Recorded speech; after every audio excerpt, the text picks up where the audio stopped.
First of all, congratulations on your achievement. Please tell us, each of you, a little about yourselves and how long your partnership has been going. Who starts first? I can't tell you much about myself because it'd take too long. But I'm playing with Marianne a couple of times. We've done really well together and we have a good time whether we win or lose, so that's why I enjoy playing with her very much. Nafis and I have been playing together for a few months, but we've known each other for many years, and he's been one of my great mentors and friends in bridge.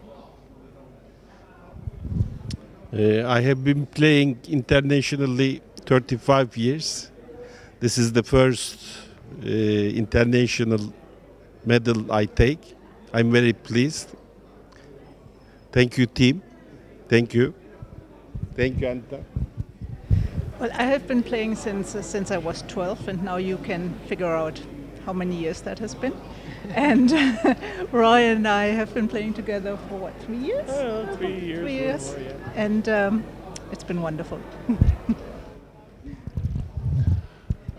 This is my first World Championship, so I couldn't be happier, and I have the best partner in the world and a fabulous team, and I don't want to forget to dedicate the gold medals we all won to Salvo for our team absent captain.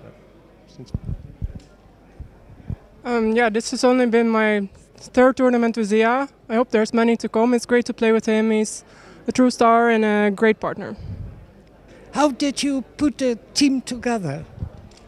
Well, it was really Zia's idea. He rang me up last year and he said, would I be interested in a team with Sabine and Roy and him and Marianne and me and a partner? And so I thought about it for about 3 seconds and then said yes. And now here we are. How did you all prepare for the championship? And did you have training sessions together, and for how long? Well, Nafis and I worked very hard for a couple of months, and we had an English coach, a man by the name of Peter Crouch, who worked with us to make sure we understood our system, and because of the language problems, to make sure that it was properly documented so that we could each understand it. And we worked very hard indeed. Someone else wants to add something to it? Yeah. For preparation, we did a lot of work. Mostly we drank red wine and talked on the phone. And after we talked for 10 minutes, we drank more red wine and said goodbye. It was a very good preparation. Thank you. Towards the end of the final, you were influenced by knowing the results at that time. And in what way it influenced you, mentally, emotionally, and or physically? Someone wants to answer? No, it makes it all more. No, I think it makes you play better, really, and you focus more, and you try much harder, knowing that the match is close. You know, it really was a close match, and so like every trick was very important. So everybody, I'm sure, was focusing and trying to make sure that we did everything possible to give ourselves the best chance of winning. But it was such a close match, and at our table, our opponents played exceedingly well, and we were sure that any one of the boards that they played so well could have cost us the match, and we were very happy to find that we had won at the end. It was lucky. Okay, thank you. And now the last question. Red Bull is the sponsor of extreme sports.